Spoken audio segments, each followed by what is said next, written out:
All right, today we're going to talk about finding slope. All right, there are 4 types of slope. We have positive slope, and on a graph it's going to rise from left to right. We have negative slope, which falls from left to right on a graph. We have zero slope, which is a horizontal line, and our undefined slope, which is a vertical line. All right, so in this video, we're going to talk about slope from a graph and slope from a table.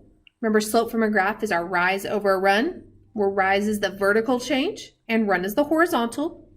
So slope really is the vertical change over the horizontal change. Okay, in slope from a table, we call that a lot of times rate of change. It's the change in the y over the change in the x. We will talk about 2 points and equations in the next video. All right, so let's look at this graph here. Now this is the second graph for you. The first example in each of these is already done. So I'm going to pick 2 points on my line and count the rise and then the run. So my rise on this, we're counting the boxes. So 1, 2, 3. We rose 3.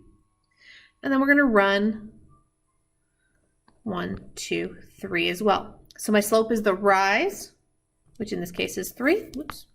Fix that 3 over 3. Always simplify your slope if you can.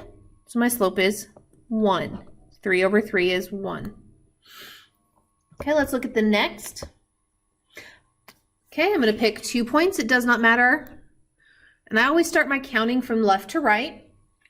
So in this one, I'm going up 1 box, and I'm running 1, 2, 3, 4 boxes. So my rise is 1 and my run is 4. So my slope is 1/4 on that one. Okay, let's look at D. Now notice right off the bat, this is a negative slope. Okay, it falls from left to right. So starting with the leftmost point, I'm going to count down 1, 2 boxes. So I went down 2, and then I'm going to run 1, 2, 3, 4. Okay, so we said this was a negative slope, 2 over 4. Now 2 over 4 will simplify.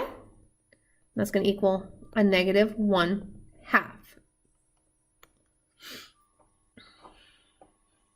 Okay, so pay attention to which direction whether you're rising or you're falling. If it's rising, you have a positive slope. If it's falling, you have a negative.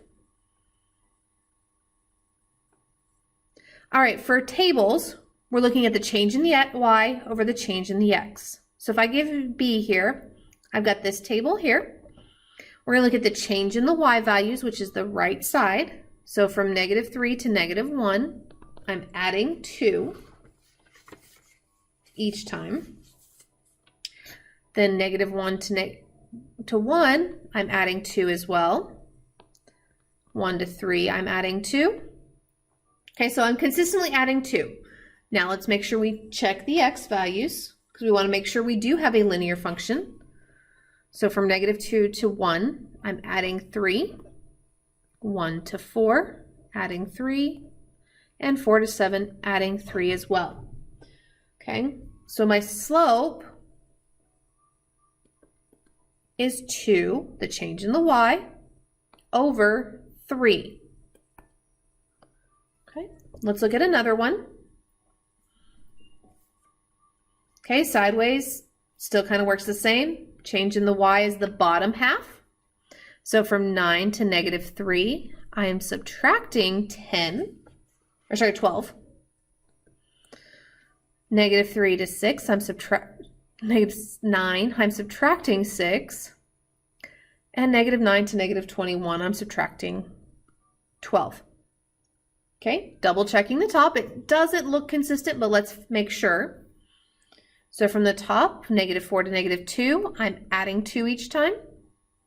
-2 to -1, I'm adding 1. And -1 to 1, I'm adding 2. So kind of notice here a pattern. Okay. These two are the exact same. So let's look at what those would be simplified. So we get negative 12 over 2. Negative 12 over 2 simplifies to a negative 6. Okay, we're going to compare to the middle one. I've got negative 6 over 1, which does simplify to negative 6. So my slope is negative 6. We do have a consistent rate of change there. All right, let's look at D. So starting with a change in the y at the bottom, we're adding 10 on the first one. 7 to 11, we're adding 4. And 11 to 17, we're adding 6. Most likely not consistent, but let's double check with the top. See if we've got a pattern there that we can simplify. Negative 8 to negative 13, we're adding, or sorry, not adding, subtracting 5. Negative 13 to negative 14, we're subtracting 1. And negative 14 to negative 16, we're subtracting 2. Okay, doesn't look consistent, but let's go ahead and put this into change in y over change in x. So 10 over negative 5, 4 over negative 1, and 6 over negative 2. Well, 10 over negative 5 gives me a negative 2. 4 over negative 1 gives me negative 4, and 6 over negative 2 gives me a negative 3. So none of these are consistent, so this is not linear. Okay, not a line. If we graphed all these points, it would not be straight. All right. Okay, so that's all we're going to talk about in this video. Finish out the notes in the next one.